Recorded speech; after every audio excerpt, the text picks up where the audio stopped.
Hi, it's Carolyn. I'm here to help you learn how to bake and decorate amazing cakes, and in this video we're going to discuss the side of cake decorating that kind of sucks.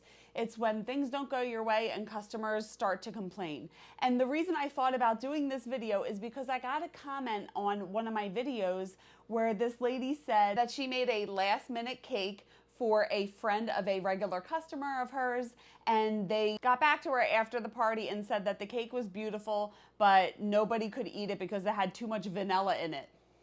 I mean, really? Sometimes I just feel like people are going to try to pick something apart and complain just to get money back. So they asked for like half a refund, and she said, you can give me the cake back and I'll gladly make you another cake, and they wouldn't give her the cake back. So it's just, sometimes there's this back and forth with people who you can never make happy and are always going to try to get one over on you. And unfortunately, it happens. Luckily, it doesn't happen too often, but there are some people that you deal with that are just a nightmare. So I started reminiscing and thinking about all of the times, and it's not that many. I've been doing this for over 20 years, and I don't have that many incidences that this happened, but I was looking through old pictures, and I started to remember the cakes that were a bit of a nightmare for me, or ones that had issues. And I just want to show you the pictures and let you know what happened and what I did to fix it. And I say this all the time in my videos, but anytime something goes wrong, that's where I learn the most. And I take a lesson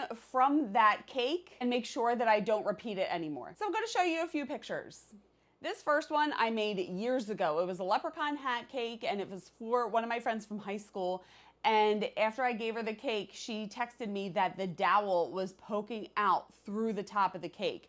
I didn't countersink the dowel down into the cake board. I just hammered it down until it wouldn't go anymore. I didn't know that you had to sharpen the dowel and countersink it down and then cover the top with some icing. So luckily she wasn't too upset about it. She said she just covered it with one of her shamrock decorations. But after that happened, I did a little bit of research and realized how to properly dowel the cake.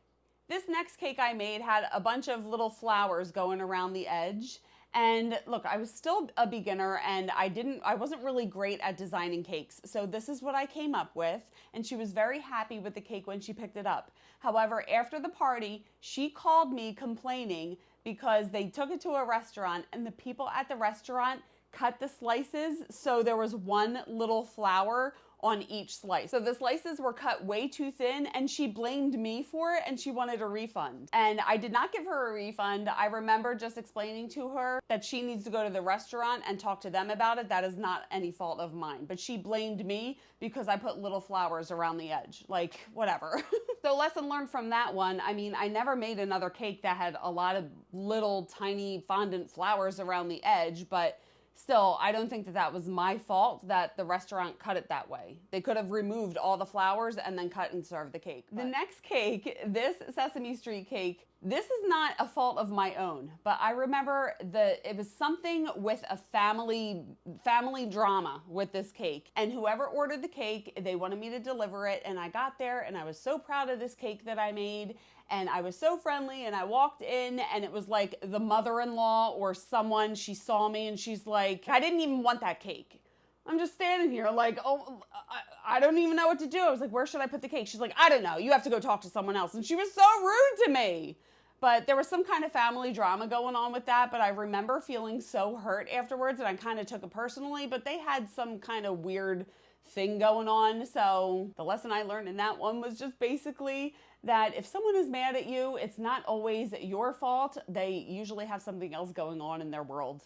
Okay, this next cake I've shown in so many of my videos. It was my handy Manny Cake. It was before I was good at icing smooth buttercream cakes. I was pretty good at those little tools, but Manny on the top, like, this is why I don't make 3D people. I'm just not good at it. He has no thighs. He is just, or he only has thighs. He has no calves. He's just thigh and ankle. But anyway, I didn't know how to properly secure him to the cake. And I remember the girl who ordered the cake told me that Manny fell off the top of the cake as she was driving with it.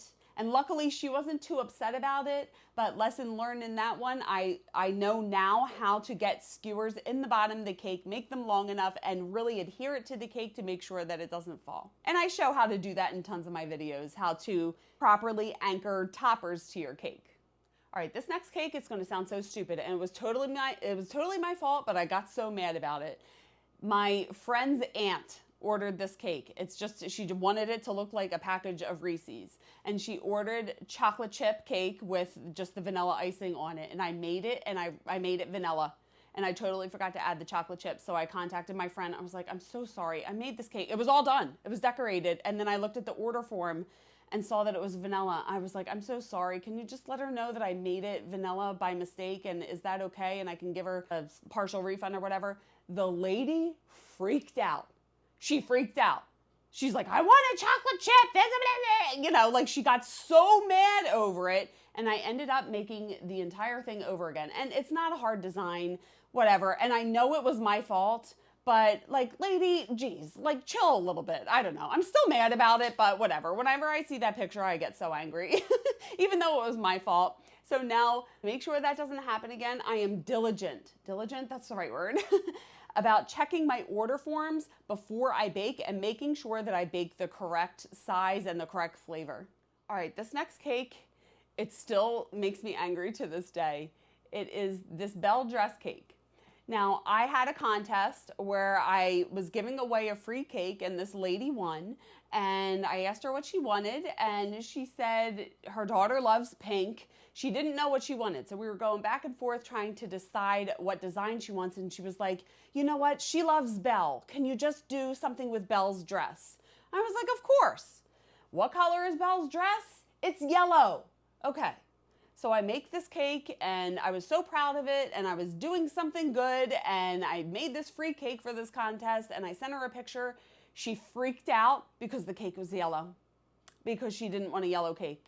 And she told me to do Belle's dress, and there was a lack of communication there, and I just assumed, and I try not to assume anymore. It still does happen, and I get myself in these situations where I don't cross my T's and dot my I's. But like, it was a free cake, and she wants to complain about it. I was so annoyed. And now I haven't done any contests because I feel like no good deed goes unpunished. I'm trying to let it go, but the lesson that I learned from that is to make sure that I have all of the details that I need for the cake. And I am a little crazy with it. Even with colors, I'm constantly asking, like, people will say, can you just do teal? Send me a picture of the teal. Because if you Google teal color, 1,000 different shades of teal come up and it might not match. I just try to get as much information as I can before I even start the cake. All right, this next cake I've talked about in other videos. I don't think I've ever shown the picture, but this diaper bag cake, I was so proud of it, and it took so long to make. And this was back in the day when I used to collect cash at pickup. I was talking to this lady for weeks and even up to the day before, and we had the whole pickup planned for the time and everything. And then the morning of, she texted me and she said, I don't need the cake anymore. Me and my daughter are fighting. And she was getting it for her daughter's baby shower. I called her. She didn't answer. I texted her back. The cake is done. And she never got back to me. She left me high and dry. And it is one of those lessons learned the hard way that all of my cakes are paid for in full 10 days prior to pickup. There are no exceptions to that. I am not going to start on a cake and shop for the ingredients unless I have the payment in full. All right, the next one was this Minion Cake I was asked to make, and I sent her the picture and she was really upset. I don't know why people get so upset. I mean, I get it. People make mistakes and it was my fault, but the way people kind of scream at you and put you down just for making a simple human mistake, it's just ridiculous. But anyway, I sent her the picture of the cake and she said she wanted a baby looking minion, and the minion that I made was way too tall.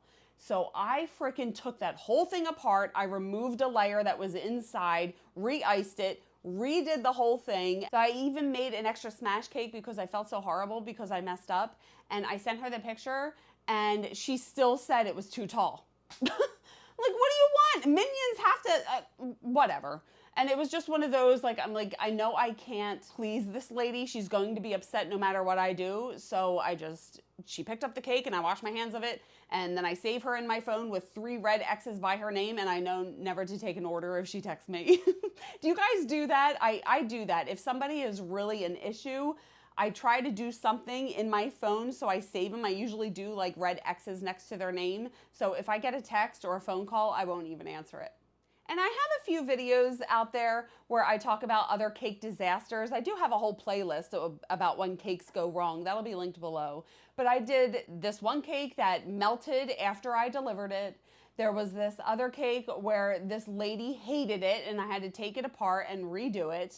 And then there was this cake, which was one of my biggest disappointments. She was one of my best customers. I made this hideous cake and she hated it, and I did a full refund and I felt horrible and I stayed up all night and I was crying. And unfortunately, even over 20 years into the business, this still happens. I'm not always on my A game. For the most part, my cakes look great, but sometimes they just don't turn out the way that I'd like them to be. However, I try to still find the lesson learned in that situation so I don't repeat it again. And I will link those 3 videos that I made down below. Now, with that said, I need to say that this only really happens about 3 to 5% of the time. I have made thousands of cakes over the years, and seriously, I could still probably count on my hands how many, well, it's a little more than my hands, I need my feet too, but I can count, it's a really low number of the cakes that people had issues with. And for the most part, people are so kind and they are so grateful, and they send me pictures of their kids with their cakes with these big smiles, and I made their day and their party was so wonderful because of the cake. So I feel like with anything that you do in life, there's going to be the yin and yang of it, the pros and the cons.